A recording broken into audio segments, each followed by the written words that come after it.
Israel और Iran के बीच युद्ध का औपचारिक ऐलान किसी भी वक्त हो सकता है। अमेरिकी संसद में नेतन्याहू ने ईरान को सबसे बड़ा दुश्मन बताया है। नेतन्याहू ने ईरान के खिलाफ नेटो जैसे सैन्य संगठन बनाने का ऐलान भी किया है। नेतन्याहू ने कई देशों की सेनाओं से बनने जा रहे सैन्य संगठन को अब्राहम अलायंस का नाम दे दिया है। वहीं जर्मनी ने भी ईरान के खिलाफ मोर्चा खोल दिया है।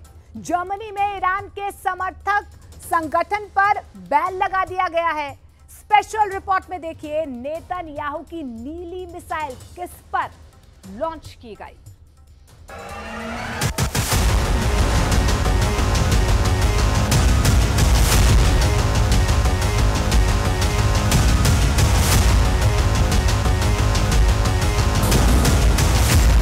इजराइल का अब्राहम अलायंस,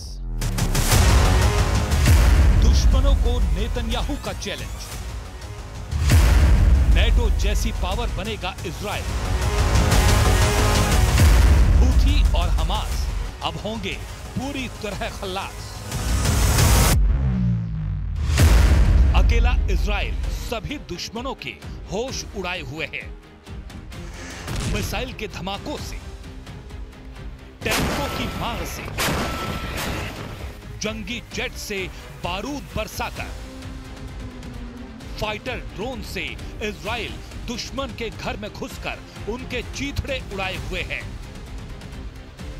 जिसने भी इजराइल पर हमले की हिमाकत दिखाई उसे जोरदार पलटवार झेलना पड़ा।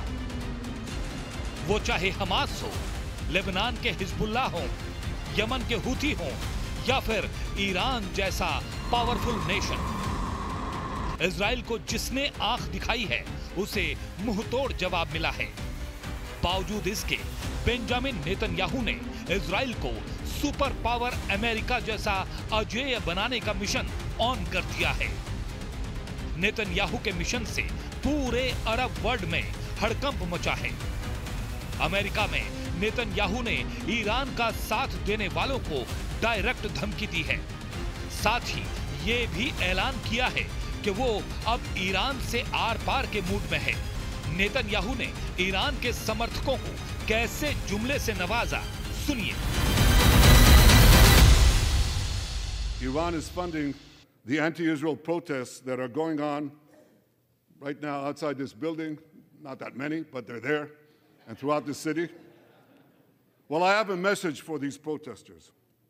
When the tyrants of Tehran, who hang gays from cranes and murder women for not covering their hair, are praising, promoting, and funding you, you have officially become Iran's useful idiots. Netanyahu ने Iran को अलग थलग करने की planning कर ली है। Arab world में Iran विरोधियों को एकजुट कर और दुनिया भर में ईरान के दुश्मनों को जोड़कर नेतन्याहू एक सैन्य संगठन बनाने के मिशन को शुरू कर चुके हैं।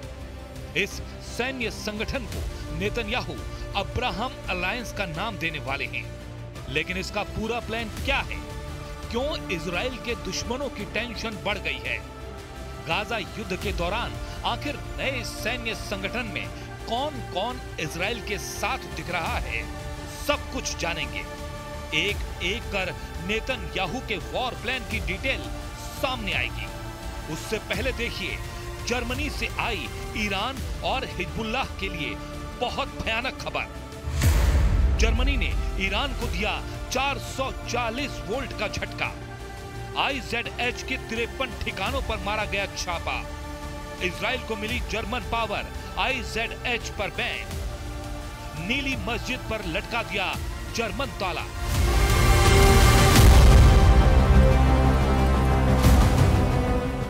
ईरान पर नकेल कसने के लिए जर्मनी इजराइल के साथ खुलकर आ गया है। जर्मनी ने इस्लामिक सेंटर हैम्बर्ग को बैन कर दिया है।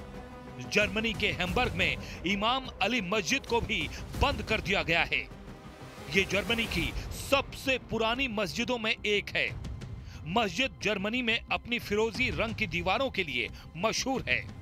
फिरोजी दीवारों वाली इस मस्जिद को नीली मस्जिद भी कहा जाता है। इस्लामिक संगठन और मस्जिद पर जर्मनी में जोरदार एक्शन शुरू हुआ है। जर्मन सरकार ने नीली मस्जिद समेत 4 शिया मस्जिदों को बंद करने का आदेश दिया है। फ्रैंकफर्ट, म्यूनिख और बर्लिन में इस्लामिक सेंटर हैम्बर्ग से जुड़े समूहों पर बैन लगा दिया गया है।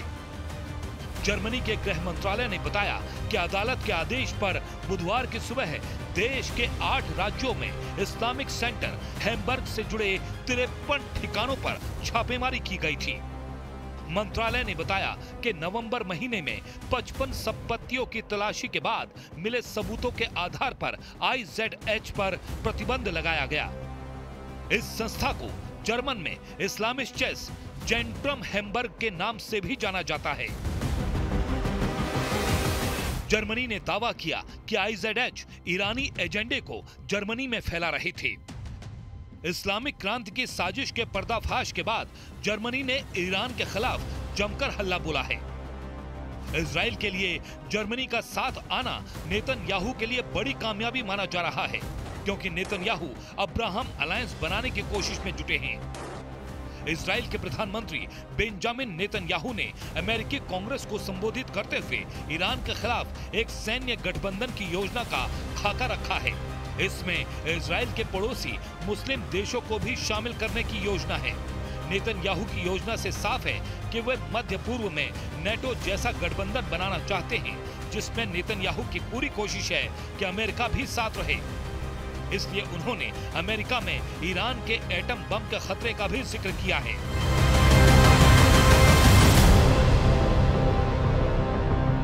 When Israel acts to prevent Iran from developing nuclear weapons that could destroy Israel and threaten every American city, every city that you come from, we're not only protecting ourselves, we're protecting you. Islamic कट्टरपंथ के खिलाफ जाहिर है Germany जैसा देश खुद ब खुद इस सैन्य संगठन का हिस्सा बनने के लिए तैयार है। अमेरिकी संसद में गरजते हुए नेतन्याहू ने ईरान के खिलाफ नई टीम बनाने की रणनीति का ऐलान किया है। नेतन्याहू ने नए सैन्य संगठन की जरूरत को ईरान के हमले से भी जोड़ा। अप्रैल 2024 में ईरान ने इजराइल पर मिसाइल और ड्रोन से हमला किया था। इजराइल पर हुए इस हमले में कई देशों ने एक साथ मिलकर डिफेंस किया था। इजराइल की तरफ से अमेरिका, ब्रिटेन के साथ ही जॉर्डन और सऊदी अरब की वायु सेनाओं ने ईरानी मिसाइलों और ड्रोन को मार गिराने में मदद की थी। नेतन्याहू ऐसे ही सैन्य गुट बनाने जा रहे हैं जो एक साथ मिलकर ईरान और उसके समर्थित आतंकी संगठनों को सबक सिखा सकें। पहले ये जानिए कि ईरान ने इजराइल को कैसे चक्रव्यूह में फंसा रखा है। इजराइल जितने भी फ्रंट पर युद्ध में उलझा है, वहां सारे मोहरे ईरान के सेट किए हुए हैं।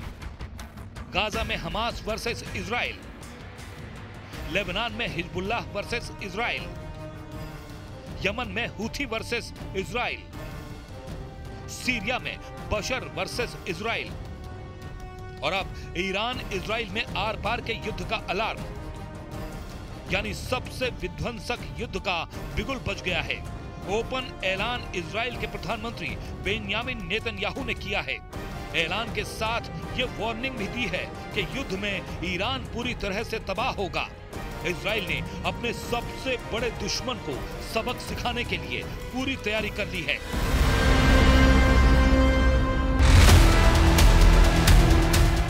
नेतन्याहू इसी दिन के इंतजार में थे कि ईरान से हिसाब लें, जिसकी वजह से अरब वर्ल्ड में उनका मुल्क खतरे में है। इजराइल के पीएम ईरान को आतंक की धुरी मानते हैं, वजह भी समझिए। लेबनान के सबसे ताकतवर हिजबुल्लाह फाइटर पर ईरान का हाथ है। गाजा और इजराइल के बीच छिड़ी जंग के बाद हर दिन हिजबुल्लाह इजराइल के खिलाफ गोलियां और बम चला रहा है। ईरान अपने पड़ोसी देश इराक में कई शिया मिलिशिया समूहों का साथ देता है जो इजराइल को निशाना बनाते हैं। यमन में ईरान हूथी विद्रोहियों का सबसे बड़ा समर्थक है। हूथी विद्रोहियों को हथियार से लेकर सभी तरह की मदद ईरान पहुंचाता है। इसी तरह ईरान सीरिया का सबसे बड़ा सहयोगी है। इजराइल के विरोध के बाद भी सीरिया में बशर अल असद की सरकार है। बशर अल असद सीरिया में इजराइल के ऑपरेशन का विरोध करते हैं। मतलब ये कि इजराइल के हर दुश्मन के तार ईरान से जुड़े हुए हैं, इसलिए अकेले सभी से भिड़ना इजराइल के लिए भी आसान नहीं। नेतन्याहू को अच्छी तरह मालूम है ईरान की मिसाइल पावर सभी अरब देशों में भारी है। ईरान ने अमेरिका जैसे दुश्मन के आगे भी कभी सरेंडर नहीं किया। ऐसे में ईरान को काबू करना है तो इजराइल को बड़े सैन्य संगठन की सख्त जरूरत है। इसी का नाम है अब्राहम अलायंस।